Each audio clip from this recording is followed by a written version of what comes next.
साथियों नमस्कार। बहुत स्वागत है हमारे इस चैनल में। दोस्तों इस वीडियो के अंदर अभी हम लोगों के जनरल साइंस यानी सामान्य विज्ञान के टॉप 50 क्वेश्चन देखने वाले हैं, जो कि आपके एग्जाम में पूछे जाने की संभावना सबसे अधिक है। तो आप इस वीडियो को बहुत ध्यान से लास्ट तक देखिए। चैनल पर नया है तो चैनल को सब्सक्राइब करें, जो पास वाले घंटे का निशान है उसे भी ऑन कर दें, ठीक है। तो चलिए शुरू करते हैं। देखिए यहाँ पर हमारा पहला क्वेश्चन है, प्लेटलेट्स का जीवन काल कितना होता है। तो प्लेटलेट्स का जीवन काल ये 7 से 10 दिन का होता है, ठीक है। अगला क्वेश्चन देखिए, क्वेश्चन नंबर 2 है, आनुवांशिक पदार्थ की सबसे छोटी इकाई जो उत्परिवर्तन से गुजर सकती है उसे क्या कहा जाता है। तो उसे म्यूटोन कहा जाता है, ठीक है। अगला क्वेश्चन देखिए, क्वेश्चन नंबर 3 है, प्रत्येक क्रिया के बराबर व विपरीत दिशा में एक प्रतिक्रिया होती है, यह न्यूटन का कौन सा नियम है।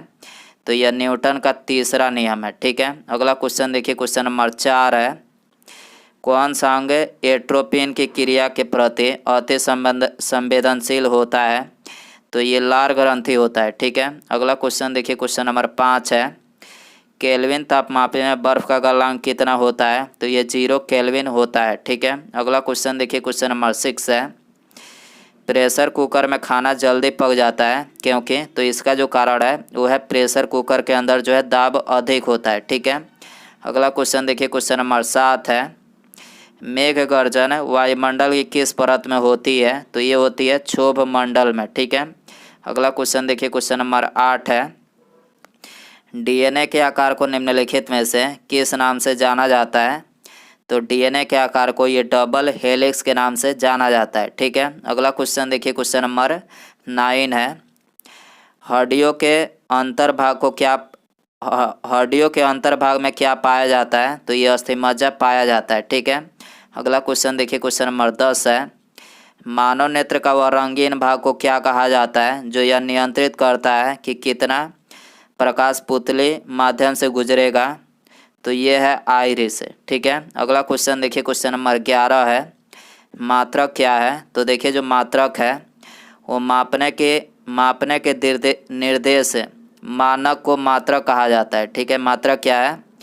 तो मात्रक जो है ये मापने के निर्देश मानक को क्या कहा जाता है, मात्रक कहा जाता है, ठीक है। क्वेश्चन नंबर 12 है, अंतर्राष्ट्रीय मानक पद्धति को किस वर्ष लागू की गई थी। तो ये 1971 में लागू किया गया था, ठीक है। अगला क्वेश्चन देखिए, क्वेश्चन नंबर 13 है, मलेरिया के रोगियों को किस प्रकार ज्वर यानी बुखार चढ़ता है।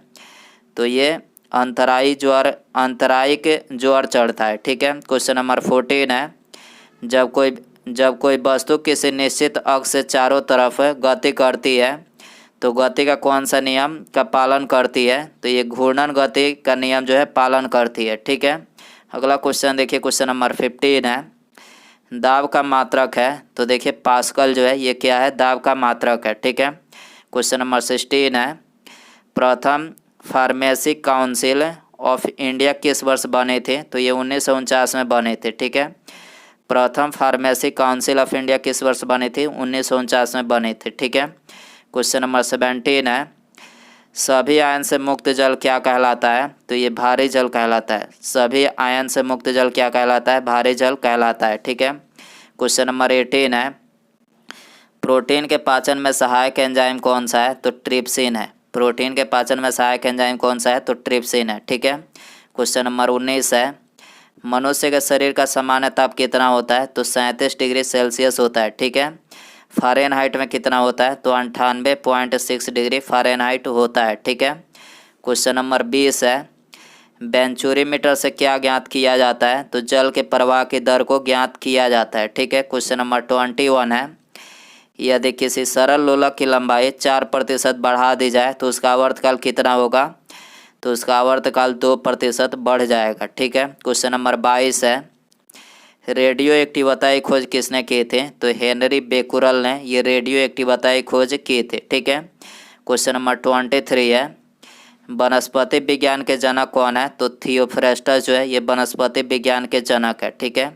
क्वेश्चन नंबर 24 है, कार में रेडिएटर का क्या कार्य होता है। तो इंजन को ठंडा रखना होता है। कार में रेडिएटर का क्या कार्य होता है, इंजन को ठंडा रखना होता है, ठीक है।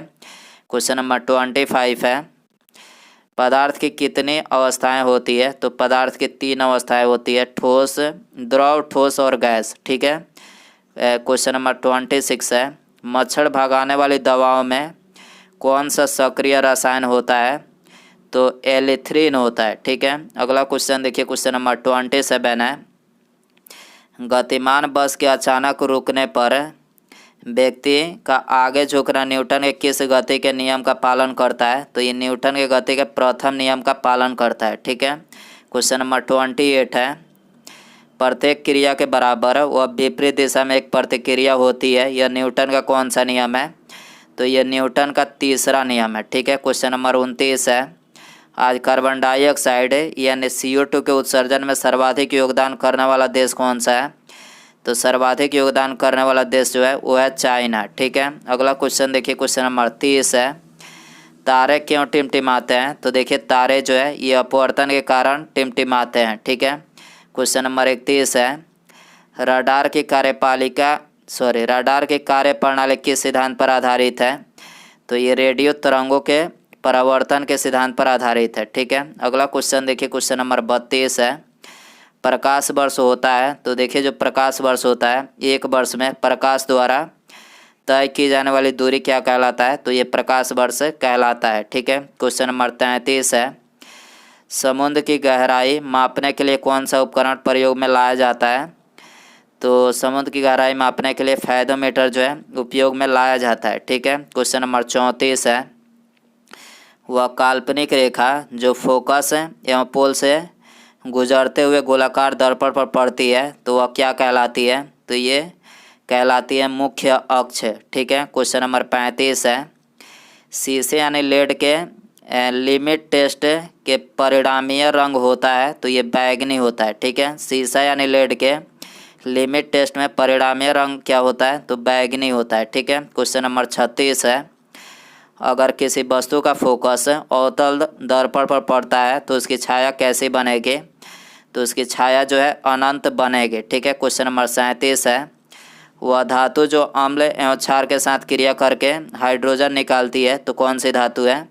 तो ये है जिंक धातु। ठीक है। क्वेश्चन नंबर 38 है, प्रकाश वर्ष इकाई है। तो प्रकाश वर्ष दूरी की इकाई है। ठीक है। क्वेश्चन नंबर 39 है, बर्फ के टुकड़े को आपस में दबाने पर टुकड़े आपस में चिपक जाते हैं, क्योंकि? तो देखिए इसका जो कारण होता है, दाब अधिक होने से बर्फ़ का गलनांक घट जाता है। इसी कारण से बर्फ़ के 2 टुकड़ों को आपस में दबाने पर टुकड़े जो है आपस में चिपक जाते हैं। ठीक है। क्वेश्चन नंबर 40 है, कपूर के छोटे छोटे टुकड़े जल की सतह पर नाचते हैं।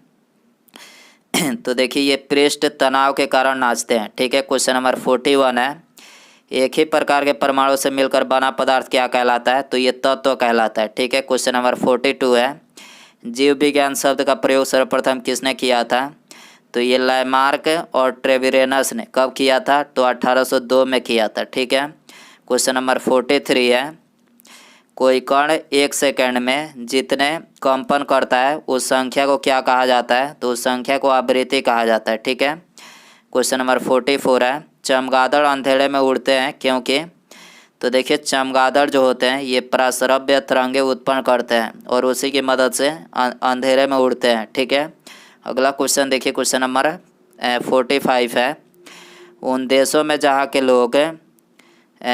लोगों का मुख्य खाद्यान्न पालिश किया हुआ चावल है, वहाँ के लोग पीड़ित होते हैं। तो बेरी से पीड़ित होते हैं। ठीक है। उन देशों में जहाँ के लोगों का मुख्य खाद्यान्न पॉलिश किया हुआ चावल है, वहाँ के लोग पीड़ित होते हैं। तो बेरी से पीड़ित होते हैं। ठीक है। क्वेश्चन नंबर 46 है, फाइकोलॉजी में किसका अध्ययन किया जाता है? तो शैवाल का अध्ययन किया जाता है। ठीक है। क्वेश्चन नंबर 47 है, स्टेनलेस स्टील एक मिश्र धातु है जबकि वायु क्या है? तो वायु एक मिश्रण है। ठीक है। फूलों के संवर्धन के अध्ययन को क्या कहा जाता है? तो फ्लोरिकल्चर कहा जाता है। ठीक है। क्वेश्चन नंबर 49 है, परमाणु नाभिक के अवयव हैं। तो परमाणु नाभिक के प्रोटॉन और न्यूट्रॉन जो है अवयव है। ठीक है। उसके बाद यहाँ पर अगला क्वेश्चन है, 50 नंबर क्वेश्चन है, प्रकाश संश्लेषण के दौरान पैदा होने वाली ऑक्सीजन का स्रोत क्या है? तो जल है। ठीक है। प्रकाश संश्लेषण के दौरान पैदा होने वाले ऑक्सीजन का स्रोत क्या है? तो जल है। ठीक है, तो दोस्तों ये थे साइंस के टॉप 50 क्वेश्चन है जो कि एग्जाम में बार बार पूछे जाते हैं। तो आई होप कि ये वीडियो पसंद आया रहेगा।